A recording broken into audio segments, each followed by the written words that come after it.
Oh, vous êtes là? Bonjour. Hey, récemment, je me suis acheté un Super Nintendo.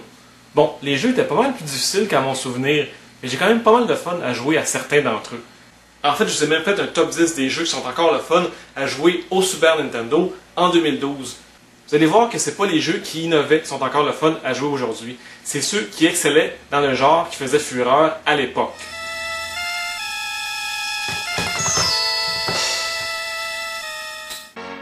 Quand on veut faire un jeu vidéo tiré d'un dessin animé, rien ne vaut mieux qu'un jeu de plateforme. Et un jeu de plateforme 2D, comme les jeux de plateforme 3D, ont jamais été des gros succès.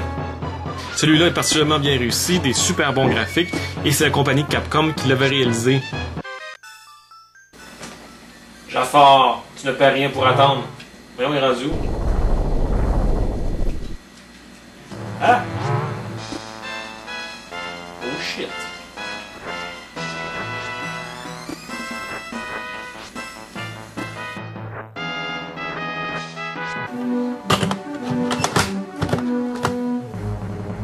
J'ai hésité entre Super Empire Strikes Back et Super Return of the Jedi, mais comme Super Empire Strikes Back c'est vraiment difficile, ça rend le jeu un peu moins le fun à jouer.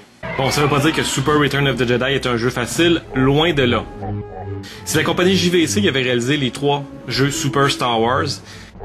C'est des très bons challenges aussi, les 3 sont pas mal tough, et ils suivent quand même assez bien l'histoire des films. On pouvait choisir différents personnages selon l'épisode dans lequel on jouait.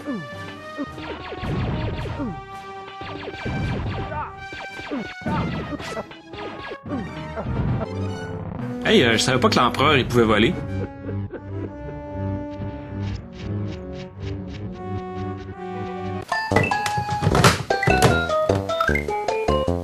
En 8e position, j'ai choisi Super Mario All-Star. Bon, il aurait pu être plus haut parce que c'est vraiment des jeux qui sont encore le fun à jouer aujourd'hui, mais c'était plus des jeux NES avec des meilleurs graphiques. Mon préféré des 3 est évidemment Super Mario Bros 3, qui était probablement un des meilleurs Mario à avoir jamais été fait. D'ailleurs, je vous conseille pas de jouer à Super Mario Bros 2 après avoir joué à Super Mario Bros 3, parce que vous allez tout être mélangé, puis ça sert à rien d'essayer de sauter sur les bébites pour essayer de les tuer.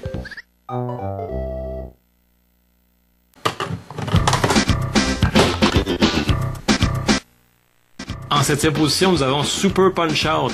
En fait, ça aussi, c'est pas mal juste une amélioration graphique du jeu au NES, mais c'est encore tellement le fun à jouer. Ah oui, le Rasta. Hey. Hey. Ta face. Il s'agit en fait de connaître les attaques de son adversaire et d'y répondre avec un timing impeccable. Hey. Ting.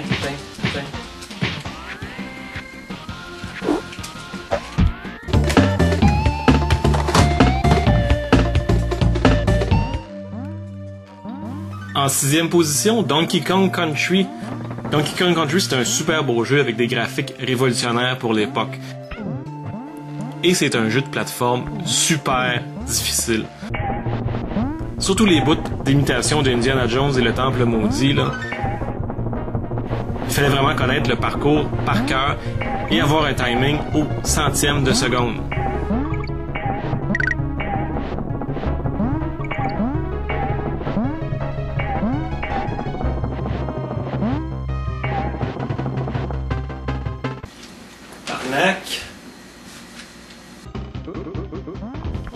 Donc, Donkey Kong Country pour ceux qui aiment les défis, les singes et les grosses bananes.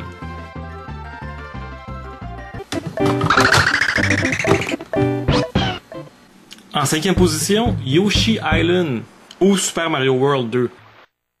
Ce jeu-là était quand même pas mal bizarre. Il est bien obèse, lui. Les graphiques, on dirait qu'ils ont été dessinés par des enfants, mais c'est ça qui donnait son charme au jeu.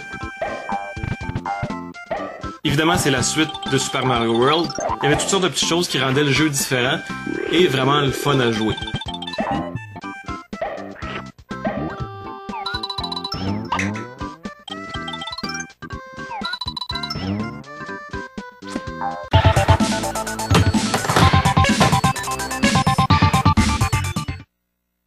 En 4e position, Teenage Mutant Ninja Turtle, Turtle in Time. Je pense que ce jeu-là, c'est mon beat 'em up préféré.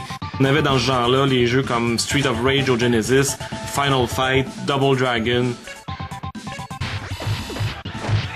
Bon, évidemment, c'est les Ninja Turtles, donc ça a une valeur nostalgique pour moi.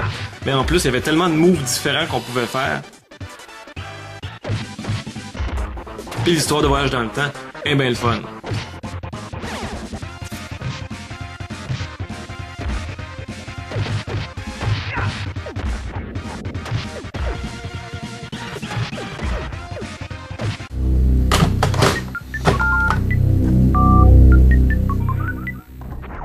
En troisième position, Super Metroid.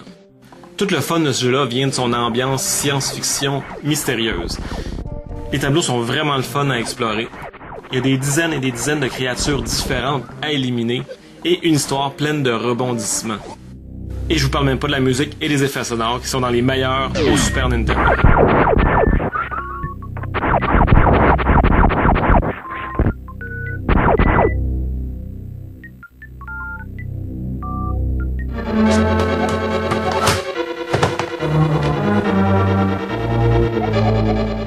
Zelda: A Link to the Past. Considéré par plusieurs comme le meilleur jeu Zelda de tous les temps. Ce qui est le fun, c'est que c'est très simple, mais en même temps très complet. Il y a plein d'accessoires, plein de sortes de magie, des monstres à n'en plus finir, 2 sortes de mondes.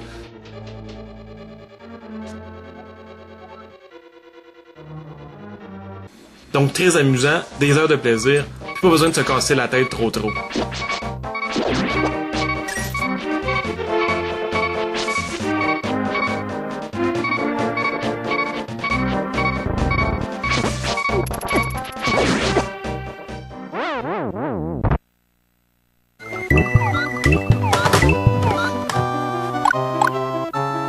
Et en première position, vous l'attendiez tous, Super Mario World. C'est difficile de dire ce qui fait le succès des Mario.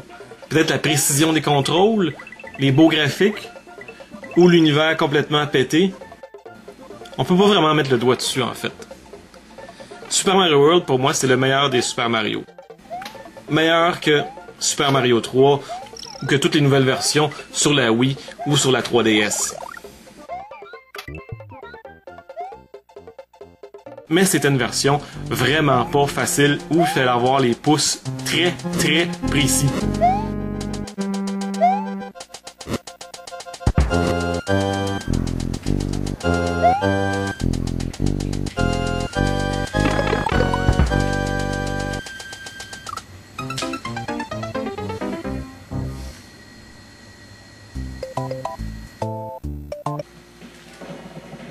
Donc voilà, c'est pas nécessairement la liste des 10 meilleurs jeux au Super Nintendo, mais ces 10 jeux pick up and play, c'est le fun de les prendre comme ça, puis une petite soirée d'automne, on les met dans la machine, puis on joue.